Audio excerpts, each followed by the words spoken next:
जय हिंद everyone, welcome you all to Force Defence Academy. हम सभी ने देखा कि वेस्ट एशिया में जो क्राइसिस चल रहा है उसकी वजह से सबसे पहले तो हमने अज्यूम किया था कि ऑयल के प्राइसेस बढ़ेंगे, उसके बाद एलपीजी के प्राइसेस बढ़ जाते हैं, उसके बाद कई सारी चीजें हमने उससे रिलेटेड देखी।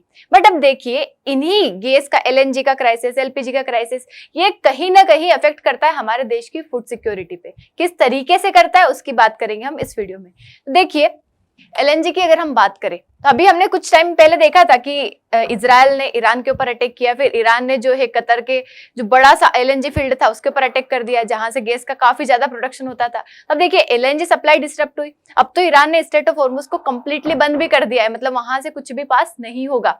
तो इससे क्या इंपैक्ट होगा हमारे देश के ऊपर? देखिए, हमारे देश का जो बेस है एग्रीकल्चर, ठीक है, फार्मर्स जिसके ऊपर पूरा रिलाई करते हैं, उसके बाद हमारे देश में फूड सिक्योरिटी अगर है हमारे देश में, अगर हमारे देश में लोग खाना खा पा रहे, हर कोई किसी के घर में बन पा रहा है, तो उसके पीछे कारण है एग्रीकल्चर, उसके पीछे कारण है फार्मर्स। और एग्रीकल्चर तभी होगा जब उनको मिलेगा प्रॉपर फर्टिलाइजर। अगर फर्टिलाइजर नहीं है तो न ही प्रोडक्शन अच्छा होगा, नहीं अच्छी क्वालिटी का प्रोडक्शन होगा, कम क्वांटिटी में होगा, और अगर कम क्वांटिटी में होगा तो प्राइसेस बढ़ेंगे। प्राइस अगर इसके बढ़ेंगे हमारे ग्रेन्स के, तो ऑटोमेटिकली जो जितने भी प्रोडक्ट उस चीज से बनते हैं उन सभी के प्राइसेस बढ़ेंगे। क्योंकि ऐसा तो है नहीं कि व्हीट के प्राइस बढ़ेंगे और ब्रेड के प्राइसेस ना बढ़े, उससे रिलेटेड जो भी फूड प्रोडक्ट्स रहेंगे उन सभी के प्राइसेस बढ़ेंगे। और पहली बात तो फर्टिलाइजर के ही काफी ज्यादा हो जाएंगे प्राइसेस, क्योंकि फर्टिलाइजर का क्या होने वाला है हमारे देश में क्राइसिस। देखो, अभी अपकमिंग जो हमारी खरीफ क्रॉप्स आएगी उसमें इसका इंपैक्ट देखने को मिलेगा, अगर प्रॉपर तरीके से हमने यहाँ पे कोई सोल्यूशन नहीं निकाला। और देखिए, सोल्यूशन हम निकाल भी ले मानो तो अभी हमने सोच लेंगे कि हाँ डाइवर्सिफिकेशन करेंगे, बट ऑलरेडी जो शिप वहां पे रुके हुए हैं, जैसे स्ट्रेट ऑफ हॉर्मुज बंद कर दिया, ऑलरेडी जो शिप वहां है, अब उनको डाइवर्सिफिकेशन करना उसमें थोड़ा टाइम लगता है।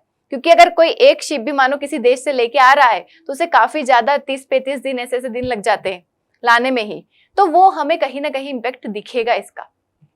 तो अभी क्या हुआ, हमने देखा सबने कि एलएनजी का क्राइसिस हुआ। एलएनजी जो है लिक्विफाइड नेचुरल गैस, हालांकि लास्ट वीडियो में मैंने बताया था आप लोगों को किससे किस तरीके से फर्टिलाइजर बनता है। ये जो नेचुरल गैस है इसी का यूज करके हम क्या करते हैं, हाइड्रोजन का प्रोडक्शन करते हैं। हाइड्रोजन से हम अमोनिया बनाते हैं और अमोनिया से ही हम क्या करते हैं, फर्टिलाइजर का प्रोडक्शन करते हैं। ठीक है, फर्टिलाइजर हम बना रहे हैं। फर्टिलाइजर में हम अलग अलग चीजें यूज करते हैं, यूरिया हो गया, पोटाश, हमारा कई सारे अलग अलग सल्फर वगैरह हम यूज करते हैं, लेकिन इसमें हम मेन बात कर रहे हैं यूरिया की, क्योंकि यूरिया का ही सबसे ज्यादा यूज होता है इंडिया में। Around more than 50%, 55% around urea का यूज होता है। तो अभी क्या हुआ, इंडिया जो है वेस्ट एशिया के ऊपर दो तरीके से डिपेंडेंट है। एक तो डायरेक्टली हम इंपोर्ट करते हैं फर्टिलाइजर, और दूसरा है कि हम गैस इंपोर्ट करते हैं। ठीक है, एक तो हम डायरेक्ट इंपोर्ट करते हैं यूरिया और फर्टिलाइजर, और साथ ही इंपोर्ट करते हैं हम एलएनजी को, जिससे हम प्रोडक्शन करते हैं यूरिया का डोमेस्टिकली। तो आपको देखने में तो ऐसा ही लगेगा कि इंडिया जो है अपने देश का 85% प्रोडक्शन जो है फर्टिलाइजर का अपने देश में ही करता है, लेकिन वो जो 85% प्रोडक्शन हो रहा है उसके पीछे जो कारण है, मतलब उसके पीछे जो प्रोडक्ट है एलएनजी, वो हम इंपोर्ट कर रहे हैं। ठीक है, even domestic production is not fully independent. ये उसी तरीके है जैसे India is the second largest mobile manufacturer in the world, मतलब मोबाइल का प्रोडक्शन करता है, बट वो जो हम मोबाइल बना रहे हैं वो तो दूसरे देश के ही है, सबसे ज्यादा चाइना के है। Why urea is critical? तो यूरिया जो है 55% हमारा टोटल फर्टिलाइजर का कंजम्पशन होता है इंडिया में, मतलब ये रियल डेटा है। 55% हम जो है ओवरऑल यूरिया का कंजम्पशन करते हैं, जो हमारी क्रॉप्स लाइक राइस, व्हीट और कई सारी अलग अलग क्रॉप्स में यूज किया जाता है। और इंडिया की अगर हम टोटल फर्टिलाइजर डिमांड देखें तो वो है 600 से 650 लाख टन पर ईयर। ठीक है, 600 से 650 लाख पर टन, और इसमें से 550 लाख मतलब अराउंड 300 और 350 लाख पर टन जो है वो कहाँ यूज किया जाता है, यूरिया का यूज किया जाता है। तो अगर इसमें कुछ भी डिसरप्शन होगा तो डायरेक्टली वो किसको इम्पैक्ट करेगा, हमारे देश की फूड सिक्योरिटी को। तो डिमांड और प्रोडक्शन की अगर हम बात करें तो यूरिया की demand 350 to 380 lakh tonne per year है। वही डोमेस्टिक प्रोडक्शन जिसमें से हम कितना कर लेते हैं, 300 से 320 लाख। तो कई लोगों को लगेगा कि अरे इतना तो बना रहे हैं, सिर्फ 15% की बात है, 60-70 लाख की बात है। बट ये 60-70 लाख जो हम इंपोर्ट कर रहे हैं, ये तो डायरेक्ट यूरिया का इंपोर्ट कर रहे हैं हम, और ये जो बना रहे हैं ये बनाने के लिए भी हम यूज कर रहे हैं एलएनजी का, जो कि हम इंपोर्ट कर रहे हैं 50%। ठीक है, 50% हमारे देश में बनाते हैं, बाकी 50% इंपोर्ट करते हैं। तो ये यहाँ पे लिखा हुआ है। एलएनजी का डिपेंडेंस अगर हम देखें तो नेचुरल गैस सबसे ज्यादा जरूरी होता है, 50% इंपोर्ट कर रहे हैं, 50% खुद बना रहे हैं। और फर्टिलाइजर ही, अगर आपको ये बताऊं मैं, सबसे ज्यादा जो यूज हो रहा है एलएनजी का, वो हो रहा है फर्टिलाइजर्स में। मतलब एलएनजी जो 50% की हम बात कर रहे हैं, उसमें से भी सबसे ज्यादा यूज उसका फर्टिलाइजर में हो रहा है, फिर पावर में हो रहा है, फिर गैस में हो रहा है, रिफाइनरी में, पेट्रोकेमिकल में, इनमें बाद में हो रहा है। सबसे ज्यादा यूज अगर हो रहा है तो वो कहाँ हो रहा है? फर्टिलाइजर्स में। मतलब गैस डिस्ट्रप्शन, उससे डायरेक्टली फर्टिलाइजर का प्रोडक्शन कोलैप्स होगा, फर्टिलाइजर का प्रोडक्शन कोलैप्स होगा, फर्टिलाइजर कम रहेगा, प्राइसेस बढ़ेंगे, और कम भी रहेगा तो कुछ दो तरीके, एक तो प्राइस बढ़ेंगे तो भी क्रॉप्स के प्राइस पे इम्पैक्ट होगा, और साथ ही फर्टिलाइजर नहीं रहेंगे तो खराब क्वालिटी का प्रोडक्ट आएगा, खराब क्वालिटी का, कम क्वांटिटी का आएगा, और उसकी वजह से उन चीजों की प्राइस बढ़ जाएंगी। क्योंकि अगर मार्केट में कोई चीज कम रहती है तो प्राइसेस ऑटोमेटिकली बढ़ जाते हैं, क्योंकि डिमांड तो वही है, प्राइस सिर्फ वहां का सप्लाई कम हो गया है। और उससे रिलेटेड फिर जो भी चीजों का प्रोडक्शन हो रहा है उन सभी के ऊपर इम्पैक्ट होगा। ठीक है, स्टेट ऑफ हार्मोस हमने कई बार देख लिए, जहां से सारी चीजों का सप्लाई होता है, और ये जो है अभी ईरान ने कंप्लीटली बंद कर दिया है, अभी तक तो ठीक चल रहा था। देखो ये जो युद्ध है, मतलब ये जो कॉन्फ्लिक्ट है, जिस तरीके से इंक्रीज हो रहा है, अलग अलग नेशंस इंक्लूड हो रहे, अलग अलग जगह अटैक हो रहा है, तो ये लग नहीं रहा है कि अब थोड़े दिन में तो खत्म होगा। ये देखते हैं। बाकी इंपोर्ट सोर्सेस हम देखें तो कतर इंडिया का लार्जेस्ट सप्लायर है, उसके बाद यूएसए, यूएई, ओमान बाकी दूसरे सोर्सेस है। यूरिया का इंपोर्ट देखें तो ओमान सबसे बड़ा लार्जेस्ट सप्लायर ओमान है यूरिया का। ठीक है, रशिया, सऊदी अरेबिया, कतर बाकी दूसरे कॉन्ट्रीब्यूटर है। और सबसे ज्यादा हम लेते हैं कहाँ से? वेस्ट एशिया वाले पार्ट से, जहां पे सारा संग्राम चल रहा है। ठीक है, वेस्ट एशिया कॉन्फ्लिक्ट का इंपैक्ट देखें हमारे देश में तो सप्लाई डिस्ट्रप्शन हो जाएगा, क्योंकि straight of Hormuz is the only critical point जहां से सारी चीजें पास हो रही है। अगर वही बंद कर देंगे तो डेफिनेटली सप्लाई डिस्टर्ब होगा, प्राइस राइज हो जाएंगे, गैस, फर्टिलाइजर, गैस के प्राइस बढ़े, फर्टिलाइजर बढ़ा, उसके साथ फूड इन्फ्लेशन होगा। लॉजिस्टिक्स, शिपिंग, इंश्योरेंस कॉस्ट ये भी बढ़ जाती है। जब ऐसी सिचुएशन आती है तो इंश्योरेंस की कॉस्ट भी बढ़ जाती है। इंश्योरेंस की कॉस्ट बढ़ेगी तो वो उसमें ट्रांसपोर्टेशन कॉस्ट बढ़ेगी, उसी में मतलब इंक्लूड होगा पैसा, तो वो लास्ट प्रोडक्ट जो रहता है ना उसके ऊपर इम्पेक्ट करता है। तो स्मॉल डिस्ट्रप्शन भी हमारे देश में ह्यूज इम्पेक्ट कर सकता है। देखिए यूरिया का 1% भी अगर प्राइस बढ़ता है ना तो वो डायरेक्टली बहुत बड़ा इम्पेक्ट डालता है हमारे देश के ऊपर।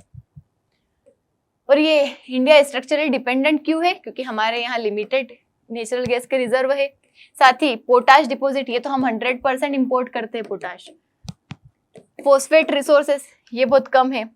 हाई सब्सिडी सिस्टम देखो डिस्करेज करता है, मतलब सब्सिडी का सिस्टम हमारे यहाँ काफी ज्यादा है, क्योंकि जो भी मतलब फर्टिलाइजर किसान को मिल रहा है वो काफी कम दाम में मिल जाता है। क्यों? क्योंकि गवर्नमेंट उसको सब्सिडाइज कर देती है, गवर्नमेंट उसका पैसा देती है, तो उसको मिल जाता है किसान को। यहाँ पे इसी वजह से प्राइवेट पर्सन इन्वेस्ट नहीं करता, क्योंकि वो तो उसके दाम पे ही बेचेगा ना, उसका जो प्रोडक्ट होगा वो उसी पैसे में बेचेगा। बट अगर गवर्नमेंट सब्सिडी देके अगर प्रोडक्ट बेचेगी तो लोग किसको खरीदेंगे? सब्सिडाइज प्रोडक्ट को।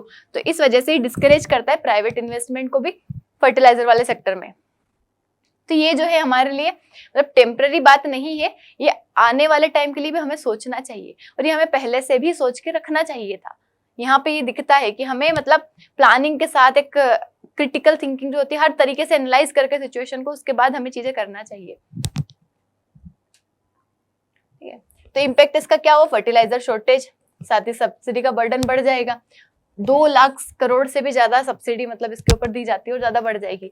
फूड इन्फ्लेशन होगा, हर फूड की प्राइस बढ़ेगी, क्योंकि अगर प्रोडक्ट ही जो मतलब ग्रेन्स है, जो भी क्रॉप्स वहां पे ग्रो हो रही है, अगर उसकी प्राइस बढ़ेगी तो ऑटोमेटिक फूड की प्राइस बढ़ेगी। तो सॉल्यूशन क्या हो सकता है इसका? कि हमें डाइवर्सिफाई करना चाहिए, कि instead of relying only on West Asia हमें क्या देखना चाहिए? लाइक रशिया हो गया, यूएसए हो गया, अफ्रीका हो गया, दूसरे नेशन पे हमें डाइवर्सिफाई करना चाहिए। हमें डोमेस्टिक गैस प्रोडक्शन को बढ़ाना चाहिए, मतलब और सर्च करना चाहिए कहाँ कहाँ गैस मिल सकती है, नेचुरल गैस, और हम अपने देश में ही प्रोड्यूस करें। नैनो यूरिया, जैसे जो यूरिया के छोटे पार्टिकल, लिक्विड यूरिया जो होता है, इससे क्या होता है कि कम क्वांटिटी में ही आप ज्यादा क्रॉप पे इसको यूज कर सकते हो, तो इसका यूज बढ़ाना चाहिए, एफिशिएंट यूज होगा। क्योंकि इसका ओवरसीज माइनिंग इन्वेस्टमेंट करना चाहिए, कि अलग अलग जाके मतलब हमारा जो एक्सक्लूसिव इकोनॉमिक जोन जो है, ओशन में जो रीजन है, जहां जहां हमारी बाउंड्री है, वहां तक हम क्या करें? ढूंढे कि कहाँ कहाँ हमें मिल सकता है, रिसर्च करें, डेवलपमेंट करें।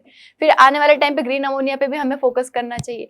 तो यही कुछ तरीके जिसकी हेल्प से हम क्या कर सकते हैं, हमारे देश में फर्टिलाइजर का जो जिस तरीके से क्राइसिस आने वाला है, देखो अभी दिख नहीं रहा है किसी को, क्योंकि अभी समर वाला जो टाइम आया है यहाँ पे इतना रिक्वायरमेंट नहीं होती फर्टिलाइजर की, तो किसी को समझ नहीं आएगा। लेकिन जब रिक्वायरमेंट लगेगी, क्योंकि खरीफ सीजन जब आएगा उस टाइम पे डायरेक्ट एक साथ रिक्वायरमेंट लगेगी, तब समझ आएगा इसका इम्पैक्ट। तो उसको अभी से अगर क्योर कर लिया, ठीक कर लिया, तो ठीक है, 2-3 महीने हमारे पास, बट ये बड़ी प्रॉब्लम क्रिएट कर सकता है हमारे देश में फूड इन्फ्लेशन जैसी। तो इंडिया की फूड सिक्योरिटी सिर्फ फार्मर पर डिपेंड नहीं करती, बल्कि डिपेंड करती है कि किस तरीके से हमारे यहाँ दूसरी चीजें भी आ रही है, लाइक फर्टिलाइजर, उसके अंदर जो भी इनपुट आ रहा है उसके ऊपर भी डिपेंड करता है। अब देखिए इसका सोल्यूशन जो है, हम डाइवर्सिफाई अगर मानो भी कर भी दे, हमारे जो सोर्सेस की हमने बात करी, तो उसको भी लाने में कितना ज्यादा टाइम लग जाता है, क्योंकि वो जो शिप वहां पे रुके वो तो वहीं रुके रहेंगे, उनका आने का कोई अभी चांस नहीं है। तो हम अगर न्यू शिप भेजेंगे किसी दूसरे नेशन में, फिर वो आएगा, पहले तो डील करनी पड़ेगी, फिर लाना पड़ेगा, उसमें भी काफी ज्यादा टाइम लग जाता है। तो अभी शॉर्ट टर्म का तो हमारे पास कोई सोल्यूशन नहीं, बट धीरे धीरे हम उसका सोल्यूशन ढूंढ लेंगे। तो that's all about it. I hope आप लोगों को समझ आया होगा। समझ आया, अच्छा लगा तो लाइक शेयर सब्सक्राइब जरूर करना है। और अगर आप एसएसबी की तैयारी करना चाहते हैं तो नेक्स्ट बैच स्टार्ट होने वाला है अप्रैल में, जिसके लिए आप कॉन्टेक्ट कर सकते हैं गिवन नंबर पे। That's all for today. Thank you so much. जय हिंद।